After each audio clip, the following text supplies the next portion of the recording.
اعوذ باللہ من الشیطان الرجیم بسم اللہ الرحمن الرحیم۔ خواتین و حضرات السلام علیکم ورحمۃ اللہ وبرکاتہ و مغفرتہ۔ پروگرام احکام شریعت اور فقہ حنفی سے متعلقہ مسائل کے ساتھ آپ کی خدمت میں حاضر ہیں۔ ایک کویسچن یہ جو میں آپ کو سلام کرتا ہوں اس پر کیا گیا تھا کہ یہ السلام علیکم ورحمۃ اللہ وبرکاتہ تک تو سنا تھا، یہ مغفرتہ کہاں سے شامل ہو گیا؟ تو دیکھیں یہ ابو داؤد کی ایک ضعیف حدیث سے شامل ہو گیا ہے، تو یہ سیاہ ستہ کی روایت لیکن اس میں ضعف ہے۔ اور یہ یاد رکھیں کہ جو ضعیف حدیث ہوتی ہے وہ جھوٹی نہیں ہوتی، جھوٹی حدیث کو کہتے ہیں موضوع حدیث، اور ضعیف حدیثیں جو ہیں یہ فضائل کے باب میں معتبر ہوتی ہیں۔ چنانچہ ایک شخص نے جب اس طرح سوال کیا کہ السلام علیکم ورحمۃ اللہ وبرکاتہ و مغفرتہ، تو نبی کریم صلی اللہ علیہ وسلم نے اس کو 40 نیکیوں کی بشارت عطا فرمائی۔ تو اس لیے ایک بھائی نے کویسچن کیا تھا کہ میں کسی کو مجھ پہ اعتراض کیا، یعنی میرے کہ بھی مصحف کرتے ہیں، باقی کوئی عالم تو ایسا نہیں کہتا، تو انہوں نے جواب پوچھا تھا، میں نے جواب بتا دیا۔ یہ بحث کرنے کا موقع نہیں ہوتا، ویسے ہی مطلب یہ کہ سب لوگ ٹینشن میں ہے اور پیار محبت کا ماحول چاہیے۔ ایسے میں اگر کوئی فرض کر لے کہتا بھائی ہمیں سمجھ میں نہیں آتا، بولتا نہیں آتا آپ عمل نہیں کریں، ایک عالم دین ہے کر رہے ہوں گے، کسی نہ کسی دلیل سے کر رہے ہوں گے۔ کیا تھا کہ اگر کسی کی 6 سے کم نمازیں قضا ہوں تو جو وقتی نماز ہے اس کے بارے میں کیا حکم ہوگا، کیا پہلے اس کو پڑھیں یا قضا پڑھیں؟ دیکھیں جس کی 6 سے کم کی نمازیں قضا ہوتی ہیں وہ صاحب ترتیب ہی کہلائے گا، اور اسے چاہیے کہ آنے والی جو وقتی نماز ہے اس سے پہلے ان قضا کو ادا کر لے۔ ہاں اگر فرض کر لیں آنکھ دیر سے کھلتی ہے اور موجودہ نماز کا وقت بہت ہی قلیل ہے تو پھر اس کو ادا کریں گے، پھر بعد میں قضا۔ یا اسی طریقے سے بھول گئے اور پہلے وقتی پڑھ لی پھر یاد آیا مجھ پہ تو قضا نمازیں کچھ باقی تھی تو، لیکن جس کی 6 سے زائد نمازیں باقی ہوں تو پھر وہ صاحب ترتیب نہیں ہوتا، وہ وقتی آرام سے پڑھے، قضا نمازیں اپنی بعد میں پڑھ سکتا ہے۔ ایک بہن نے کویسچن کیا کہ میں جمعے کے دن کئی گھنٹے تک تلاوت کرتی ہوں، دیگر ذکر اذکار بھی ہوتا ہے، اور فارغ ہو کر ایک بوتل میں پانی رکھا ہوتا ہے، میں اس میں دم کر لیتی ہوں تاکہ چلو برکت والا پانی پئیں۔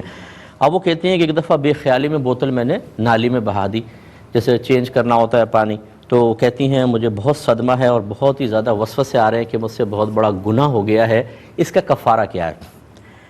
دیکھیں اچھی طرح یاد رکھیں کہ بہت سے آداب ایسے ہوتے ہیں جن کو بجا لانا، جن کا ارتکاب کرنا، جن کو اختیار کرنا باعث ثواب ہوگا۔ آپ کے حسن نیت کی بنا پہ اللہ آپ کو ثواب بھی دے گا، انشاءاللہ نیکی ملے گی، ہو سکتا ہے گناہ کا کفارہ بھی ہو، درجات کی بلندی کا سامان ہو، لیکن اس کا مخالف کرنا کوئی گناہ نہیں ہوتا۔ جیسے کعبۃ اللہ کو پیٹھ کرنا، ادب یہ ہے کہ پیٹھ نہ ہو، لیکن اگر کوئی کعبۃ اللہ کو پیٹھ کر لے تو کیا گناہ گار ہوگا؟ گناہ گار نہیں کہیں گے۔ اسی طریقے سے یہ ہے کہ اس طرح کا دم شدہ پانی کا ادب احترام کریں، بہت اچھی بات ہے، لیکن اگر آپ نے بے خیالی میں بہا دیا تو یہ ایسا گناہ، یہ گناہ ہے ہی نہیں کہ آپ اس پہ پریشان ہو جائیں، وسوسے کا شکار ہو جائیں اور کفارے تلاش کرنے لگیں۔ کسی جاہل سے پوچھیں گے وہ تو قرآن گرتا ہے تو بولے گا اس کے وزن کے برابر آٹا صدقہ کر دیں، اپنے پاس سے بہت سی چیزیں نکالی ہوتی ہیں۔ یہ مطلب یہ کہ اچھی بات ہے کہ آپ کو اس پر ایک صدمہ سا محسوس ہوا، بس اس صدمہ ہی اس کا کفارہ ہے سمجھ لیجئے، اس میں اور کچھ بھی آپ کو نہیں کرنا ہے۔ اور علم دین سیکھیے، جو علم دین نہیں سیکھتا وہ بعض اوقات اسی طرح جو گناہ نہیں ہوتا اس کو گناہ سمجھ کر اور وہ بیچارہ پریشان رہتا ہے، اور اس میں یہ پریشانی جو ہے یہ بعض اوقات شیطان اس سے خوش ہوتا ہے۔ اس کی وجہ یہ ہے کہ جب تک انسان پریشان رہے گا، موجودہ عبادت کی برکت سے محروم ہوگا، وہ یکسوئی حاصل نہیں کر سکے گا۔ ہم سمجھتے ہیں یہ اللہ کی طرف سے، دیکھو مجھے کتنا صدمہ ہو رہا ہے، لیکن شیطان کی چالیں بہت باریک ہیں، اس لیے بالکل بے فکر ہو جائیں اور جدید آپ ہمت کے ساتھ عمل کریں۔ لیکن انہوں نے کہا کہ نابالغ بچیوں کو ٹی شرٹ اور جینز پہنانا کیسا؟ کیا یہ مردوں سے مشابہت میں تو نہیں آتا؟ دیکھیں ایک تو بہت ہی چھوٹی سی بچیاں ہوتی ہیں جو مطلب یہ کہ سمجھ لیجئے کہ 2 سال 3 سال 4 سال کی ہیں، بہت ہی چھوٹی کمسین کہلاتی ہیں، اس میں تو گنجائش نکل سکتی ہے، لیکن جب بچی تھوڑی بڑی ہوتی ہے، یعنی سمجھ لیجئے 7 سال تک ہو گئی ہے، تو اس میں حتی الامکان کوشش کریں کہ مردوں سے مشابہت کی کوئی بھی چیز ایسی نمایاں نہ ہو کہ اس کو دیکھ کر وہ مرد محسوس ہو، نمایاں نہ ہو۔ مثال کے طور پہ بعض اوقات جیسے بچیاں اسکول کالج جاتی ہیں جوگرز وغیرہ پہنتی ہیں، ورنہ بسوں میں چڑھنا ہوتا ہے، جانا ہوتا ہے، عام جو چپلیں جو لیڈیز ٹائپ کی ہیں وہ ٹوٹنے کا اندیشہ ہوتا ہے، بدی ٹوٹ جائے، اور پھر بہت سی بہنیں بسوں میں سفر کر رہی ہوتی ہیں، ویگنوں میں، اور یہ چنگچی رکشوں میں سفر کر رہی ہوتی ہیں، پرابلم ہوگی، اس میں یہ پہن سکتی ہیں۔ وہاں پہ کوئی بھی دیکھ کر یہ نہیں کہے گا یہ مردوں کے مشابہ ہے یا مردوں سے مشابہت اختیار کرنے والی، انتقال ذہن نہیں ہوتا۔ اسی طریقے سے اگر جینز بچی نے پہنی ہوئی ہے لیکن اوپر برقع پہنا ہوا ہے یا لانگ مطلب کوٹ پہنا ہوا ہے کہ جینز بالکل ہی چھپ جاتی ہے، تو اب جب نظر ہی نہیں آ رہی تو مشابہت کہاں سے ہوئی؟ اصل تو یہی ہے کہ مرد عورت نہ لگے، عورت مرد نہ لگے، یہ ہے مشابہت۔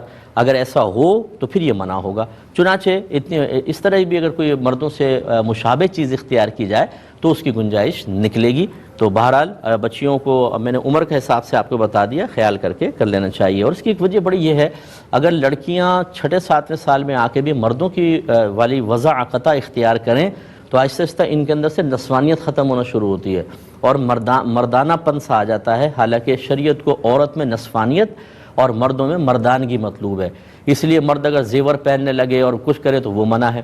مدینے میں ایک ہجڑے نے اپنے ہاتھ پر مہندی لگا لی تو نبی کریم صلی اللہ علیہ وسلم کے پاس آ کے عرض کی، یا رسول اللہ وہ اس نے مخنث نے مہندی لگائی ہے تاکہ وہ مردوں سے مشابہت اختیار کر رہا ہے۔ سرکار نے فرمایا اس کو مدینے سے باہر کر دو۔ ایک صحابی نے عرض کی، یا رسول اللہ اگر آپ اجازت دیں تو مار نہ دیں اس کو؟ سرکار نے فرمایا کہ نہیں، اگر ایسا ہوگا تو لوگ کہیں گے کہ کلمہ گو کو میرے آقا صلی اللہ علیہ وسلم نے شہید کیا، تو اس کو چھوڑ دیا گیا۔